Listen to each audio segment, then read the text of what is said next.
سلام كمي تقنيو كبرات تخطاتلتي SBS تقرينيات صبصابات نايستعاد حيزنا قيونا لنا فلما رئيستاتهم كنقدم منقستي تيبيا تيليكوم نايتهاجر المشات جرتا خفيتو أمريكان إيرتر حويسكا نقلهم نتاس ممع سلام زعنقفو سقومت كمتو سدافليتا منستر كوميونيكيشن إثيوبيا لقاستلو كاب سراويت إثيوبيا وتصازلو حيلتات اب تግራይ ክጸንሑ ከም ዝኽእሉ ሓቢሮም ናብ ትግራይ ውሱን ሰብኣዊ ረድኤት ምእታው ከም ጀመረ ትካላት ሰብኣዊ ረድኤት ሓቢረን ዝብሉ ጸብጻባት ናይ ሰዓት እዮም ናብ ዝርዝራቶም ክንሰግር መንግስቲ ኢትዮጵያ 400 ብጽሒት ኢትዮ ቴሌኮም ምሻት ዓለም ለኻዊ ጨረታ ኸፊቱ ኢትዮጵያን ኢትዮ ቴሌኮም ሓዊሱ ካልኦት ትካላት ልምዓት መንግስቲ ንምሻት ዝወሰነት በቐንዱ ዘለዋ ብዙሕ ዕዳን ምኽፋል ከም ዝኾነ ተወሳኺ ተበጻሕነት ቴሌኮም ንውሳኽን ኣገልግሎት ንምቅልጣፍን ከም ዝኾነ ይዝንገር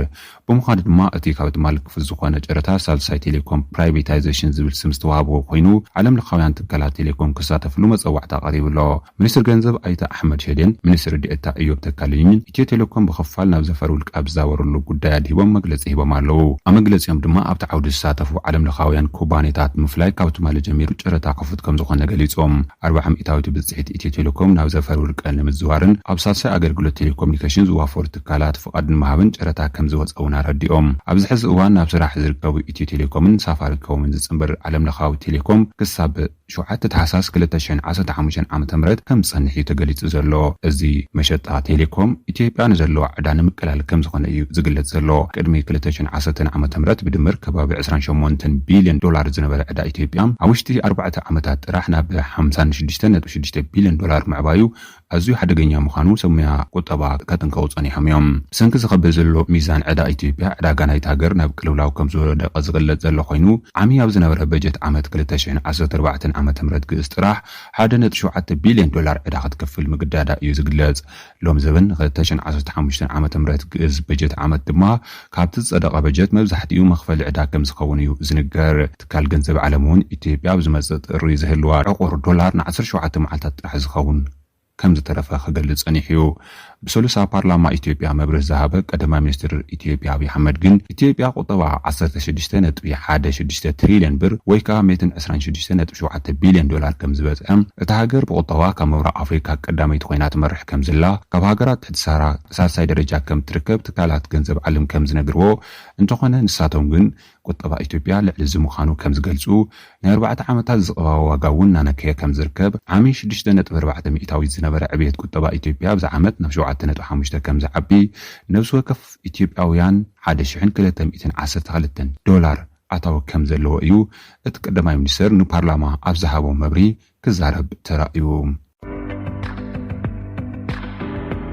أمريكا بلعلة سممع سلام زعنقف أكلات معقب كم تنبر أفليتا حالتات محارة عفارن إرترانون بمسألة تسممع كاب تقرأ كوز تطوي على أب أديس أبابا كوينون لازم قلت الذهابة لعلواي بعسلتان منستر قداوز أمريكا مس بريزيدنت تقرأي دكتور دبرزيون قبل ميكائيل عمقالة مس قدما منستر إثيوبيا أبي حمدن وقتلو دمك مقونن أب أديس أبابا كم ستزرار بقليس لو فليلوخ منست أمريكا مايك هامر نلوخات سلام تقرأي نمقالة أبزوز حلوان مس دكتور دبرزيون قبل ميكائيل تراهبو كم ستزرار بزقلت أزل علواي دبلومات كلهم تم زرار بقوم أكلات اتناي بريتوريا سممع خبر نبسلام ومجد كم رحوز اللون كرو نتعرق أمر اليوم إلى الله أمريكا بزعبات جورة دقف زملكة مافلي لو أمريكا مايك هامر مثلي كمان برحورة أفريقيا مسافة إمامات عبد السابق كم استزاراربون حبيرو أمريكا أتيا بريتوريا استفدت أما سممع سلام بهز كتجور كم تدلي مزيت جور جن جسع مقطعتي كم استرريو أفليتو زمن نتوخجلت زي دليل على بعل سلطان أمريكا أبت مجلس إذا هذا اللوان والتهدرات إيرتران تقاتم حران كابت جراين زي موسى زدولي مسلو أمريكا نزي أتم تقصعلو مسرح اللدو زبل حتو غازيتنياتات ومتاو ملسي هيبولو اتسمعنا إيرترا وتهدرات رح زي كونس نايم حران عفارن عدقاتون كاب تقراي كوز يزاقدد بمبال سمز منقس تقراي كونا منقس إثيوبيا زوم عدقاتن وتهدراتن كاب تقراي موزقون كرقاقز ودلوات كم زخونو قليس أمن اليوم انت زي كوين قنا أمريكا زمع كترقاقز كتول مع قبك تنبرولهم كتقداديها كبل أتنقيقوم ሚኒስትሪ ኮሙኒኬሽን ኢትዮጵያ ለገሰትሉ ካብ ሰራዊት ኢትዮጵያ ወጻእ ዘሎ ሓይልታት ኣብ ትግራይ ክጸንሑ ከም ዝኽእሉ ሓቢሮም እቶም ሚኒስትር ትማላ ብዘርግሖ ሓበሬታ ካብ ሰራዊት ኢትዮጵያ ወጻእ ዘሎ ሓይልታት ሰራዊት ትግራይ ዕጥቁ ፈቲሑ ናብ ተሃድሶ ምስኣቶ ክወጽኡ እዮም ብምባል ነቲ ኣብ ኬንያ ዝተፈረመ ሰራዊት ኢትዮጵያ ኣብ ትግራይ ናይ ፌደራላት ትካላት ምርካብ ሓዊስካ ዶባት ናይቲ ሃገር ክሕሉ ሰራዊት ትግራይ ድማ ድሕነት ናይ ህዝቢ ምህላው ውሕስነት ተሰሚዕዎ ዕጥቁ ክፈትሕ ዝብል ስምምዕ ኣብ ኣፈጻጽማ ክገጥሞ ንዝኽእል ዕንቅፋት ኣመላኺቶም ወሃቢ ቃል መንግስቲ ትግራይ ኣቶ ጌታቸው ረዳ እውን ዕጥቂ ንምውራድ ጠወንጃ ዘወጣውጡ ሓይልታት ንህዝብና በብመዓልቱ ዝሓርዱ ሓይልታት ኣብኡ ከም ዘየለው ክንረጋግጽ ኣለና ስለዚ ባዕልና ክነውጽኦም ኢና ዝብሉ እንተኾይኖም ዕጥቂ ሒዝና ንቕጽለሉ ምኽንያት የለን ክብሉ ንቢቢሲ ኣብ ዝሃቦ መብርሂ ተዛሪቦም እዮም እዚ ብክልቲኦም ሓይልታት ዝወሃብ ዘሎ መግለጺ ድማ ነቲ ስምምዕ ሰላም ብቅድመ ኩነት ኣብ ተግባራውነቱ ክኸልፎ ከም ዝኽእል እዩ ተዓዘብቲ ዝገልጹ ዘለው